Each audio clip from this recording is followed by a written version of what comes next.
Even in the nigh impossibly distant past of the Necron race, back before their encasement within the living metal of their necrodermis, the dynasty of the Maynarkh held a reputation quite sinister amongst the many factions of that ancient species. Their courage in warfare was unquestionable. Indeed, many other dynasties feared their battlefield ferocity to such a degree as to accede to Maynarkh demands before conflict had even broken out. This was not done out of respect for their honor. Quite the opposite. The Maynarch's bellicosity was of a uniquely vicious sort. They possessed a spiteful malice that other Necron tier nobility found profoundly distasteful. Nevertheless, their ruthlessness made them a great power within the Infinite Empire. They drew the especial attention of Zarek, the Silent King, who often employed the Maynarkh and its reputation as a tool of ultimate resolution in his policing of the many vendettas, feuds, and civil wars that constantly raged between the fractious dynasties. As mentioned, the mere hint of their involvement could stay the hand of less powerful polities. Such was their sheer malignance. The Silent King's favor also permitted them a great deal of leeway in the brutal expansion of their claimed territories. The advent of the great Biotransference did not cure the Maynarkh of their bloodlust. As with so many dynasties, the idiosyncrasies of their pre-engrammatic minds were metastasized when placed within the unliving necrodermis. Their seemingly inherent darkness of character was not purged or even tempered, but now enslaved in perpetuity by mimetic shackles and the tyranny of command protocols. The lower ranks of the dynasty were purged of anything resembling empathy or compassion, while its nobility found their worst traits elevated beyond what they had been in biological life. So too did their role prior to biotransference become even more integral. When the Necrons rose up against the Catan star gods who had imprisoned them within their new bodies, the Maynarkh were at the vanguard, the epitome of the Silent King's most violent tendencies, unleashed against the Necron's divine enemy.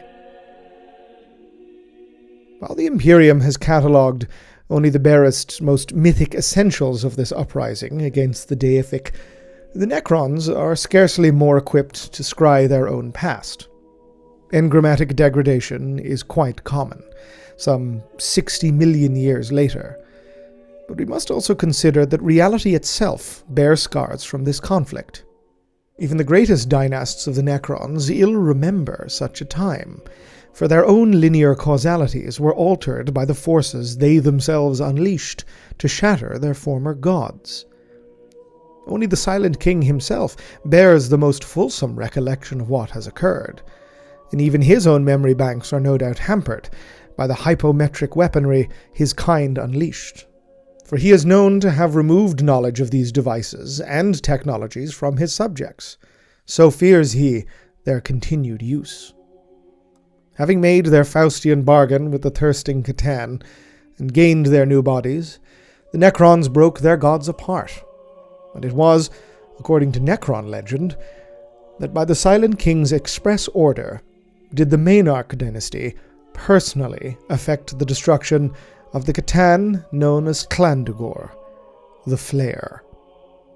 Not merely sundered to shards like its kindred, no, destroyed, obliterated from existence.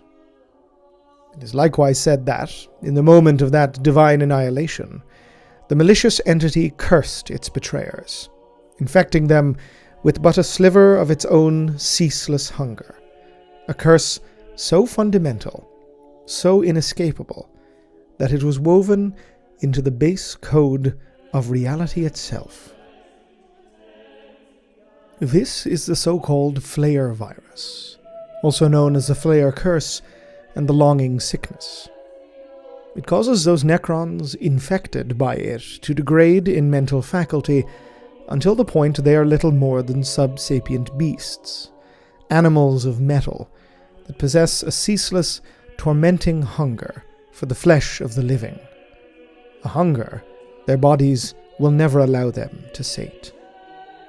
The curse goes beyond the mental engrams of the Necrons, usurping their necrodermis and resurrection protocols, transforming their bodies over time into hunched, blade-limbed monstrosities.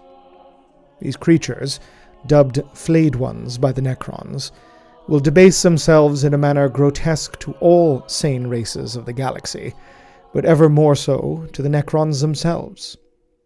To thirst for the viscera of others, to attempt the blasphemy of eating, is a horror most vile.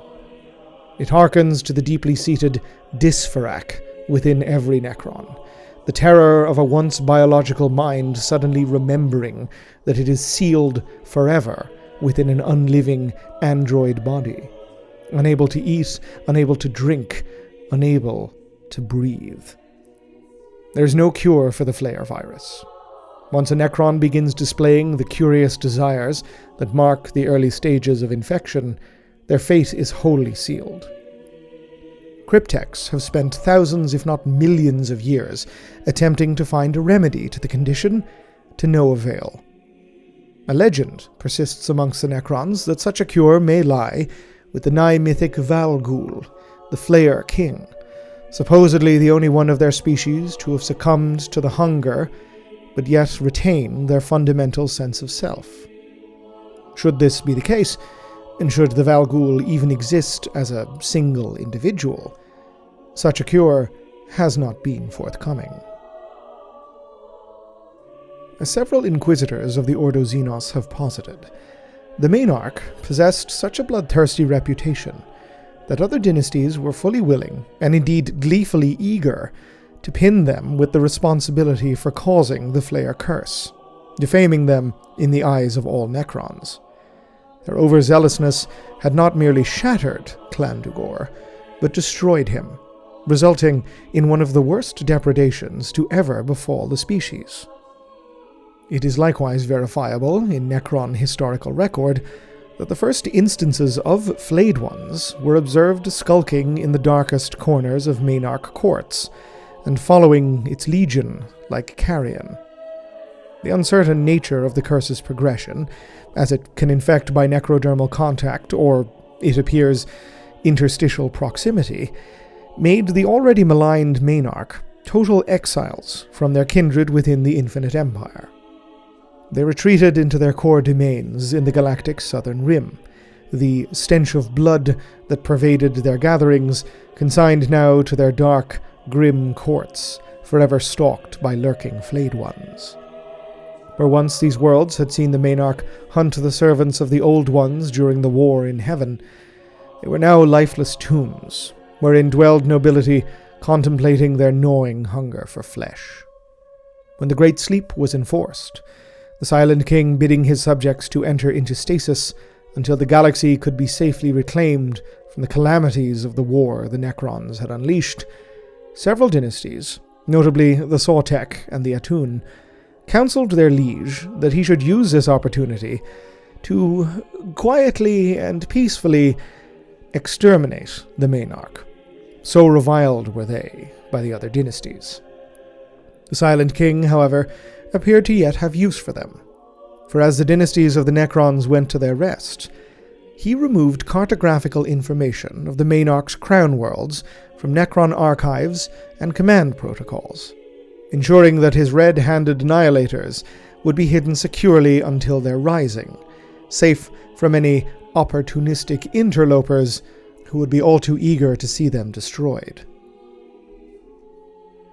It may have been supposed, by not only other Necron dynasties, but the Maynarkh themselves, that the millions of years spent within the hold of the Great Sleep would spell the end of their lineage. That, within the stasis crypts, the eldritch curse of Llandu'gor would poison the soulless minds of all that bore the Maynarkh cartouche. that what would emerge from the lifeless worlds of the dynasty would be nothing more than a horde of flayed ones, possessing no desire but to butcher and bloodlet with senseless abandon. Such a fate befell other dynasties, most assuredly. The Bone Kingdom of Drazak, ruled by the mythical Flayer king the Valgul, for example, or the early awakened Ithacus dynasty and its mad pharaoh Unas. Indeed, this latter dynasty and its heir, Altix, are supposed to have a curious relationship with the Valgul, although this is a subject best reserved for another record. Suffice it to say, however, no such fate befell the Maynarkh during their long slumber. Their stasis crypts persisted for the millions of years undisturbed, location known only to the watchful eyes of the Triarch Praetorians. Given that their rimward location was known to suffer from severe and destructive celestial phenomena, the Maynarkh had fashioned their tomb worlds with advanced solar manipulator arrays and hyperspatial flux generators to ward them from any damage, no doubt at great cost to the isolated and friendless dynasty. This apparent foresight was to prove invaluable to their survival.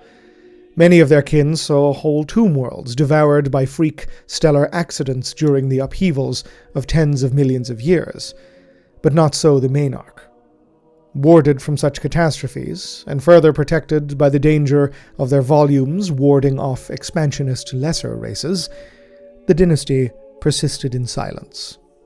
Intrusions into their territory were quite rare, but when they did occur, the paranoia and bloodthirst of their nature allowed no quarter given or chances taken.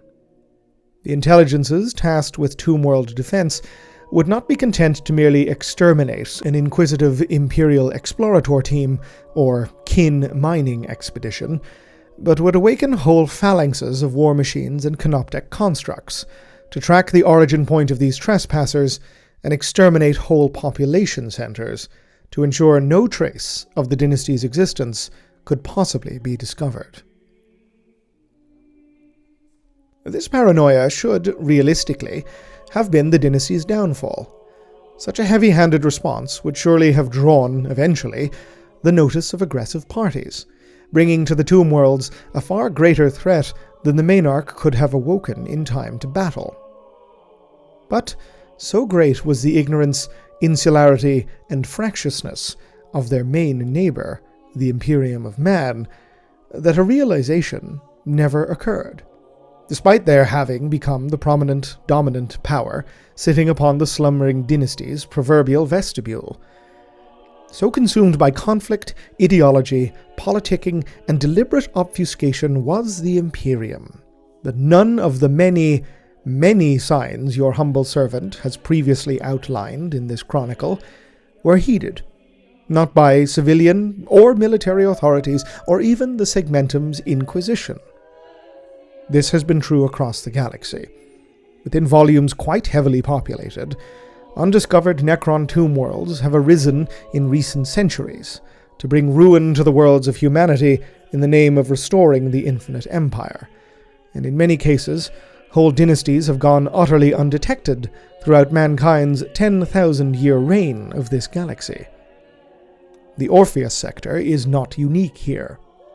What is noteworthy is that the Maynarkh are perhaps the most objectively genocidal, violent, and heavy-handed of the Necron dynasties yet encountered by the Imperium, content to let their suspicion of intrusion and discovery push them to heavy-handed reprisals that risked precipitating that very discovery. Yet the Imperium did not respond, notice, or even really bother to note any of these instances. Wholly oblivious to the malingering terror that lurked under the surface of the dead worlds just beyond its light, the Imperium was utterly unprepared for what was to follow. Its relentless instability surrendered the initiative, preventing any chance of a strike at the dynasty while its greatest forces still slumbered. The signal of their awakening had long ago been seared into the engrams of the Maynarkh. It was a celestial configuration, a moment that marked for them the bidding of the Silent King and the Triarch to rise from their long sleep. That signal was the death of the Caracol stars. In this system there were no tomb worlds. Instead lay the graves and ruins of entities more ancient and terrible even than the Necrons, cast amid the dolmen gates that the Catan had used to wage the war in heaven. It was these gates that served to broadcast the apocalyptic deaths of the stars into the warp and beyond, a grand clarion bell tolling across the heavens, portending unearthly doom. It is unknown if the binary supernovae was the work of the Silent King himself. While such a thing is undoubtedly within the power of Zarek to accomplish, the death of the Caracol stars could have been something more eldritch still, beyond the ken of even the Necrons. It may even have been cosmic chance, predicted countless eons ago by ancient astromancer cryptex to occur within an acceptable time frame.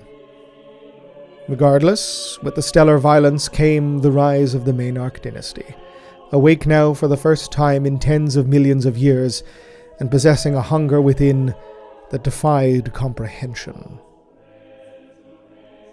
Many thousands of the Maynarch that emerged from the Great Sleep did so already terminally insane. They had been placed within their stasis crypts, already in the throes of the curse. Insane with the desire for flesh and blood, they awoke screaming in ancient malice, and from this hunger they created thousands more of their kind. As many more Necrons fell to Llandu'gor's thirst quite quickly, forming packs of flayed ones that began to rove the tomb complexes or disappeared into the ghost wind, the strange, ill-understood subdimension their debased kind used to traverse the galaxy. Still, there remained hundreds of thousands of Necrons that had survived the curse's predations, from lowly warriors up to mighty Lich Guard, and the courtly nobles that ruled them.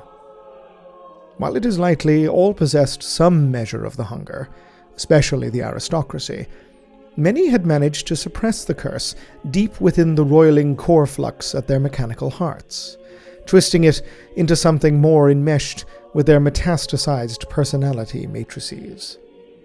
The more radical of the Ordo Xenos Inquisitors, who have penned treatises upon the dynasty, have posited that, perhaps owing to the inherent bloodthirst that had seemingly always been a part of Maynarch culture, since long before Biotransference, they possessed approximate kinship with the hunger of the curse. Perhaps indeed a resistance to it that other Necrons could never comprehend. Or perhaps still, their fall would merely be extended, prolonging torturously their inevitable fate. It is almost certain that all Necrons within the dynasty that retained an ability for independent thought were aware of this. The gnawing hunger, the famineous ache that afflicted their cores, and were driven to nihilism by it, resigned to a life lived in defiance of a mindless end. Others likely hove to madness of a more violent kind, driven to effect carnage and slaughter upon a world they could no longer possibly care for or relate to. What saved the Maynarch from collapse into total anarchy was the ironclad will of the dynastic leadership, those sealed within the most heavily protected tombs on the crown worlds of the dynastic core. They, asleep for 60 million years, they who now rose, bellowing names that had once cowed whole arms of the galaxy by their mention. Ixatotek the Jackal Regent, Lord Hunter of the Void, Tlazalt the Faceless, Nemesor of Tayrok, Mactlan Kutlach, the World Killer, and finally, the dynasty's Feyrak, Zunbakir, the Mother of Oblivion. It was these figures that imposed their brutal rule on the worlds they rose from, bringing the legions in line, expelling the greater packs of the flayed ones to the wastelands or to the ghost wind, they who took counsel from the attending and aged Triarch Praetorians. It was within airless courts, cold enough to freeze flesh to glass, that these ancient intelligences took stock of their domains, and ordered chronomancers to compress time and space that they may treat with their kindred upon other Maynarkh worlds. They came to awareness of what had changed within the galaxy they had awoken to, of the rising bastions of the Infinite Empire, and, with a disgust, the teeming, verminous hordes of the unclean that infested every corner of the void. They appraised the existence of nearby tomb worlds belonging to other dynasties and former Maynarkh satrapies, those that would have to be immediately brought to bend the knee or become enemies of the dynasty in their own right. One thing became clear to these nobles: the iron hold of the Silent King's command protocols, those that he had used to shackle his species during the war in heaven, were now gone. The Maynarkh were free to pursue their own aims, chart their own course within the Infinite Empire, even perhaps to its zenith. The course the Mother of Oblivion bade was clear, and eagerly desired by all who called her Feyrak: extermination.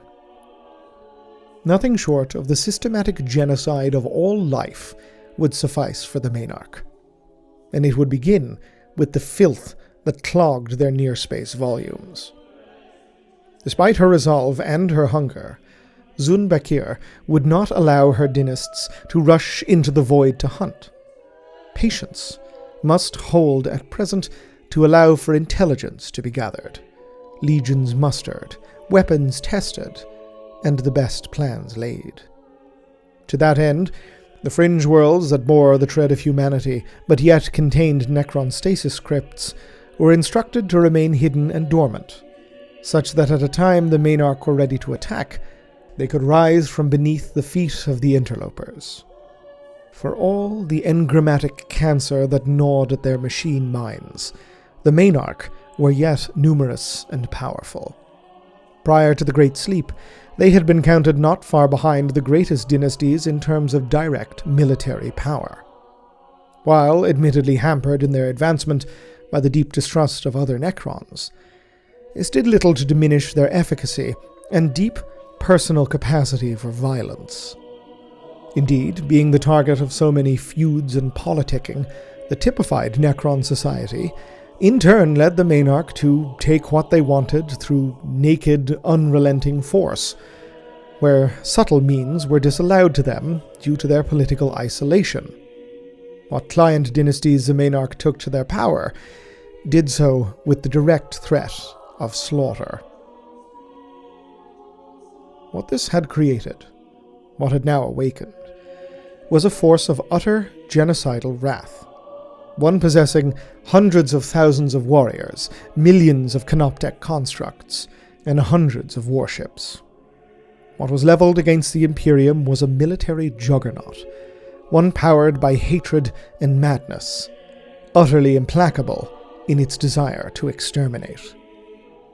The coming conflict would not be a war against an honored foe, but a dark harvest of the living, for the spoils of war, the very flesh and blood of those slain by Necron hands, would be reaped and given to appease the wayward children of the Maynarkh as a vile mercy for those they deemed afflicted.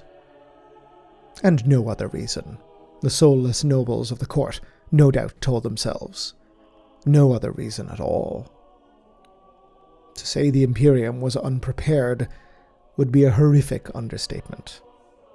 Simply no one knew the horror of what was about to unfold. Ave Imperator.